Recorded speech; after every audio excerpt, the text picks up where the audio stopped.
Chapter 5 The One Vehicle. The Buddha said to Queen Srimala, "Now you should further explain the acceptance of the true Dharma that was taught by all the Buddhas."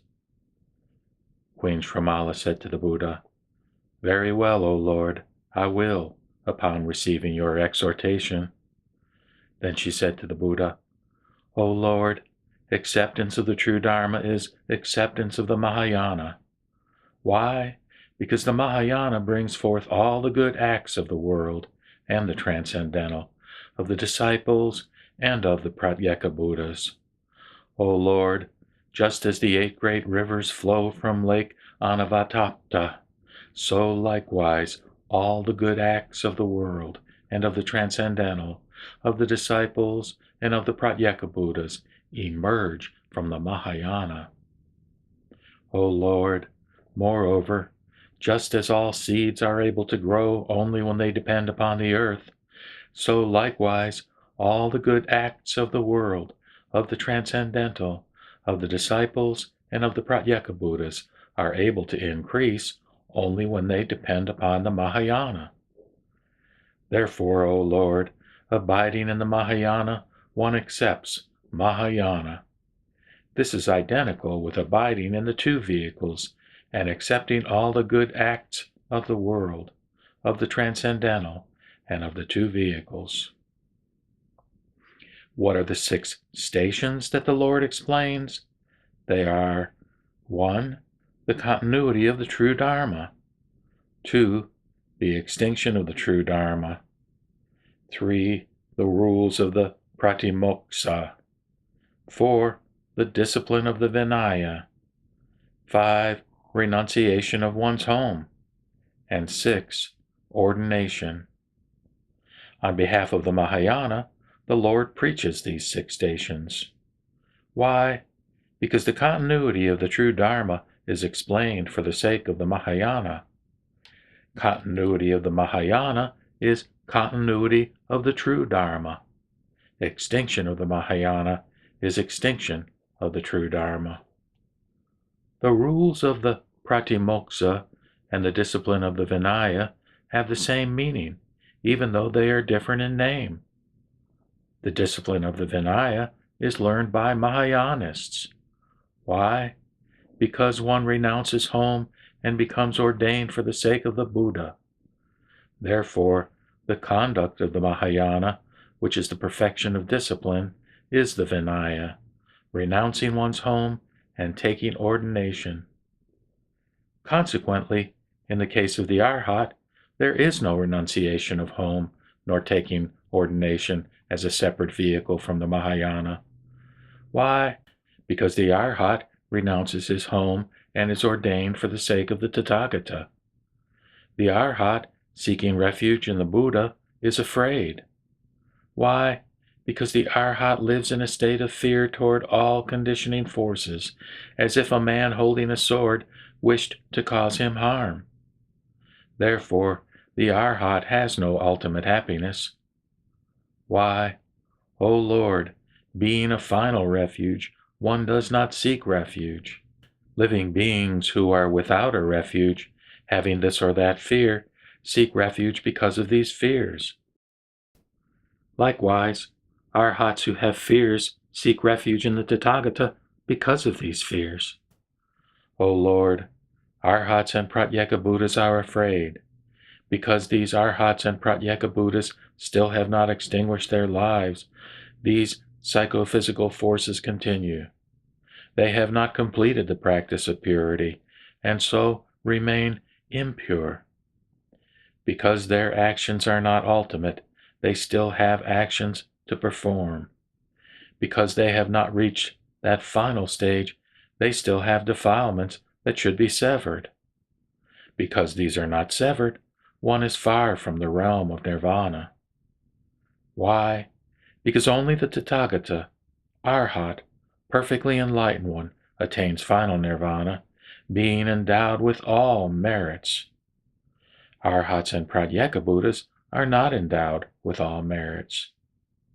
When it is said that they attain nirvana, this is merely the skillful means of the Buddha.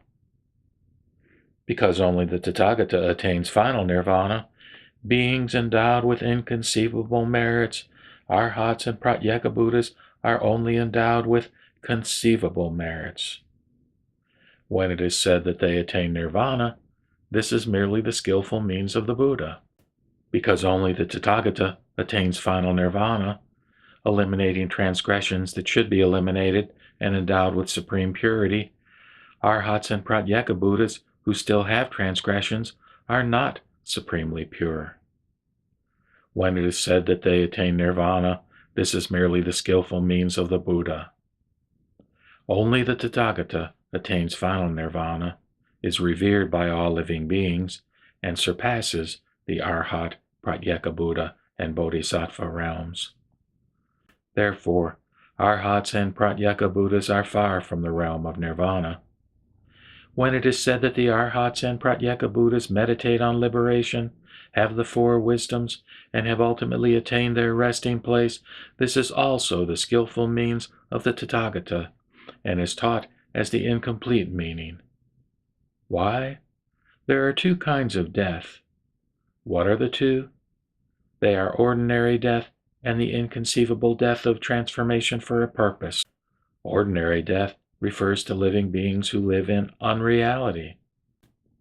The inconceivable death of transformation for a purpose refers to the mind-made bodies of the arhats, pratyeka Buddhas, and greatly powerful bodhisattvas until the time of their supreme, complete enlightenment. Within these two kinds of death, it is the ordinary death through which arhats and pratyeka Buddhas have completely attained the knowledge said to have, quote, extinguished their lives. Because they attain realization nirvana with remainder, it is said that, quote, the practice of holiness has been completely upheld. Because their errors and defilements have been eliminated, it is said that, quote, their actions have been completed. Actions which the common people, gods, and 7 kinds of educated people are incapable of performing. Because arhats and pratyeka Buddhas cannot be reborn, since their defilements are eliminated, it is said that, quote, they are not reborn. When it is said that they, quote, are not reborn, this is not because they have eliminated all defilements, nor exhausted all births. Why? Because there are defilements that cannot be eliminated by arhats and pratyeka Buddhas. There are two kinds of defilements. What are the two? They are latent defilements and active defilements. There are 4 kinds of latent defilements. They are 1. The stage of all false views of monism. 2. The stage of desiring sense pleasures. 3.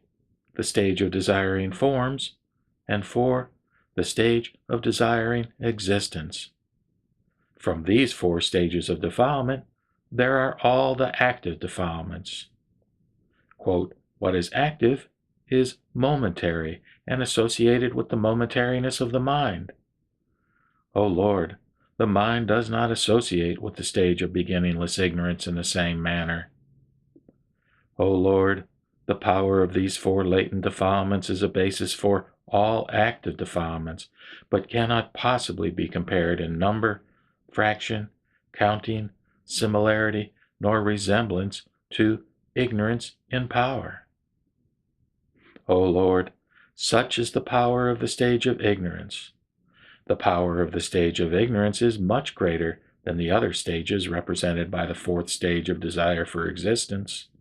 The power of the stage of ignorance is like that of the wicked evil one, Mara, whose form, power, longevity, and retainers are both superior to and more powerful than the heaven where the gods control the enjoyments created by others. Its power is far superior to that of the other stages of defilement represented by the 4th stage of desire for existence.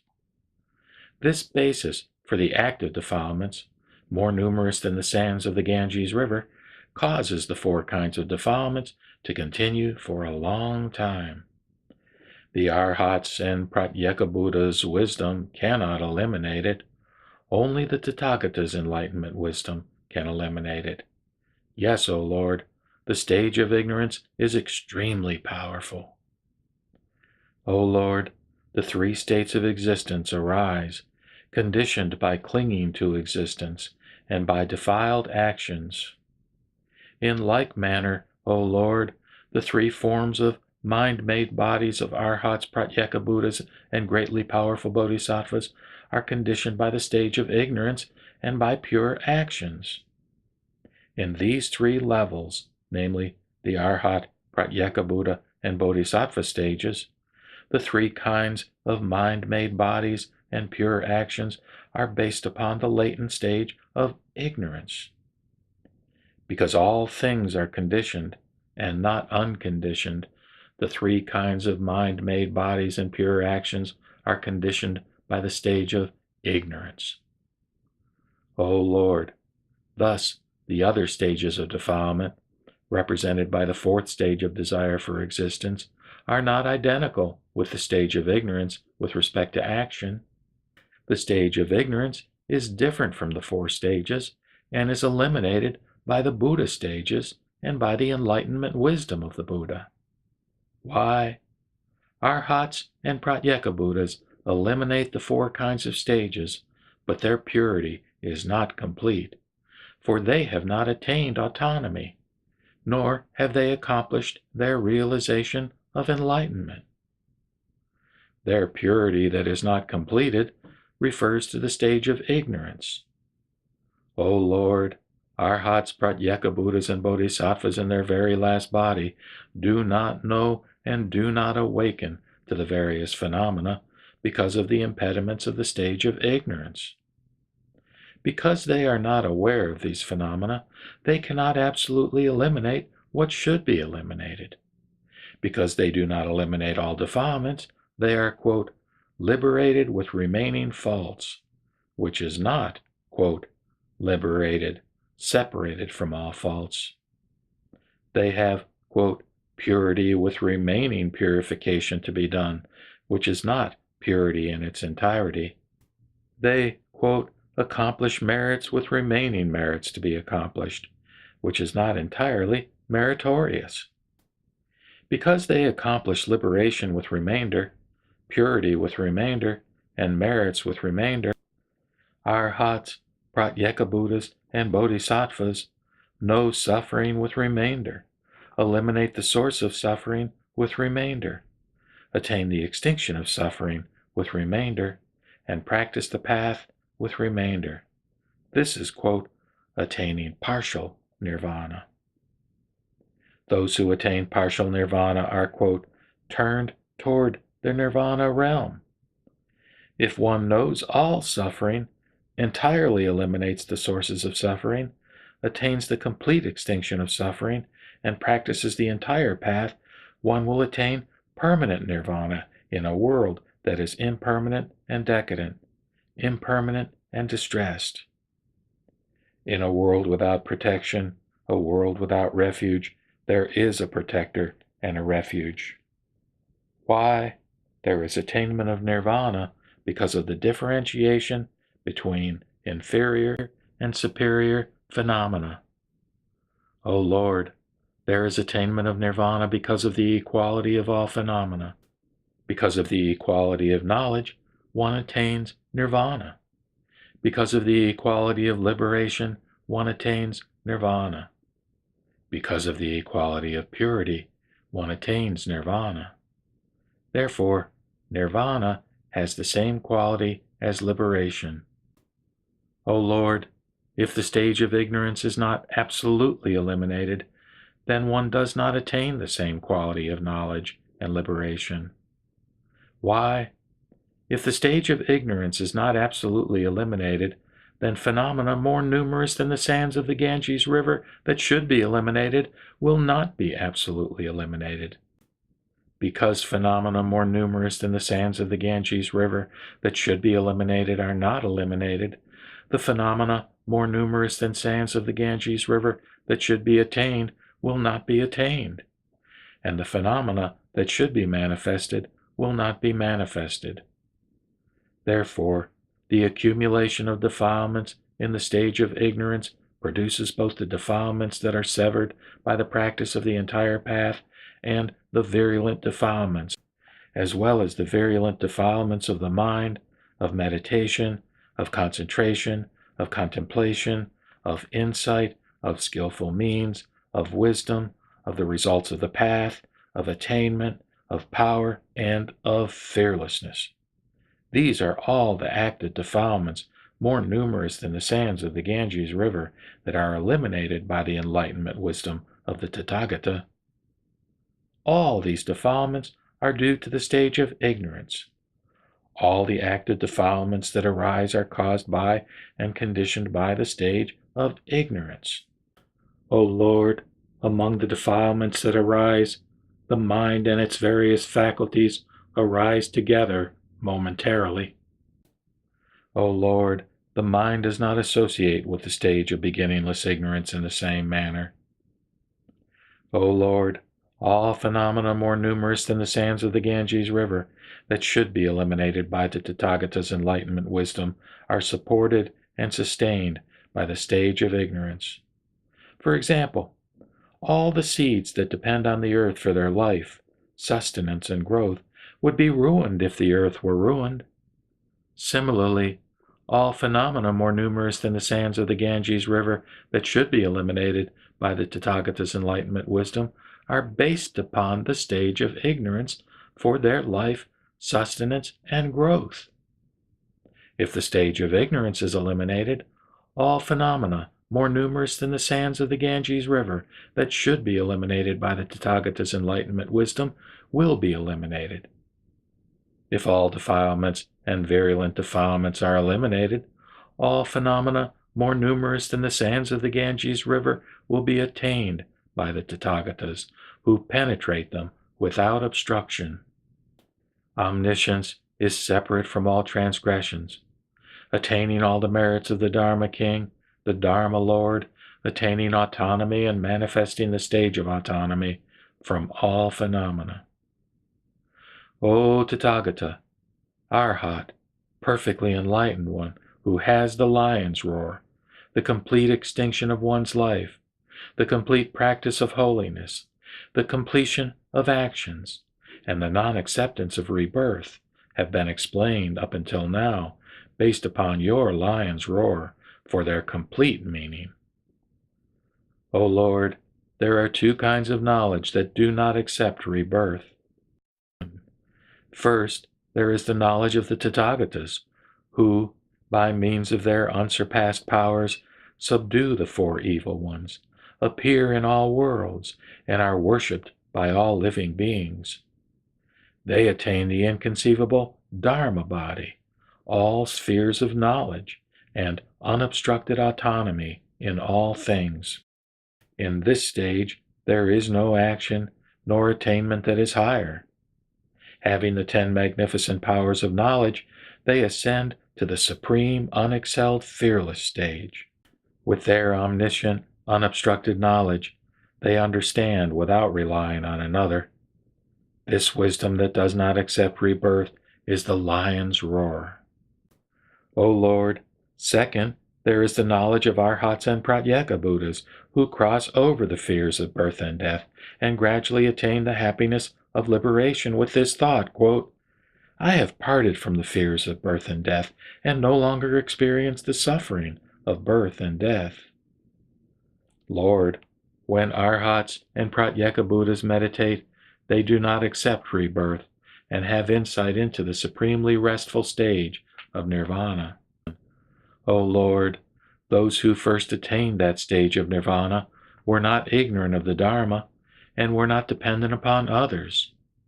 They also knew they had attained the stages with remainder through their own efforts, and would inevitably attain supreme complete enlightenment, or Anuttara Samyak Sambodhi.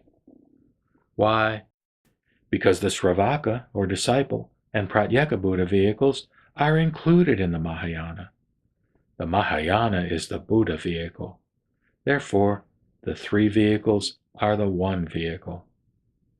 Those who attain the one vehicle attain supreme complete enlightenment. Supreme complete enlightenment is the realm of nirvana. The realm of nirvana is the Dharma body of the Tathagata.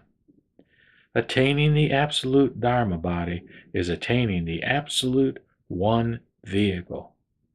The Tathagata is not different from the Dharma body. The Tathagata is identical to the Dharma body. If one attains the absolute Dharma body, then one attains the absolute one vehicle. The absolute one vehicle is unlimited and unceasing. O Lord, the Tathagata, who is not limited by time, is the Tathagata, Arhat, perfectly enlightened one, equal to the utmost limit of the cycle of birth and death. The Tathagata is without limitation. His great compassion also is unlimited, bringing peace and comfort to the world. His unlimited great compassion brings unlimited peace and comfort to the world. This explanation is a good explanation concerning the Tathagata. If one again speaks of the inexhaustible Dharma, the eternally abiding Dharma that is the refuge of all worlds, this is also a good explanation concerning the Tathagata. Therefore, in a world that has not been saved, a world without a refuge, there is an inexhaustible, eternally abiding refuge equal to the utmost limit of the cycle of birth and death, namely, the Tathagata, Arhat, perfectly enlightened one. The Dharma is the path of the one vehicle. The Sangha is the assembly of the three vehicles. These two refuges are not the ultimate refuge. They are called the partial refuge. Why? The Dharma of the path of the one vehicle attains the absolute Dharma body. Furthermore, there can be no Dharma body other than that of the one vehicle. The assembly of the three vehicles, the Sangha, being afraid, seeks refuge in the Tathagata. Those students who go out to practice turn toward supreme complete enlightenment. Therefore, these two refuges are not the ultimate refuge, but are limited refuges. If there are living beings who are subdued by the Tathagata, they will seek refuge in the Tathagata, attain the permeation of the Dharma, and will have faith and happiness, seeking refuge in the Dharma and the Sangha. These two refuges, however, are not two refuges, for they seek refuge in the Tathagata. Seeking refuge in the Supreme Truth is seeking refuge in the Tathagata. The Supreme Truth of these two refuges is the ultimate refuge, the Tathagata. Why? Because the Tathagata is not different from the two refuges. The Tathagata is identical with the three refuges. Why? Because of the path of the one vehicle. The Tathagata, who has perfected the four states of fearlessness, is the one who teaches with the lion's roar. The Tathagata, according to individual dispositions, teaches through skillful means. This is the Mahayana, and not the three vehicles. The three vehicles enter the one vehicle. The one vehicle is the supreme vehicle.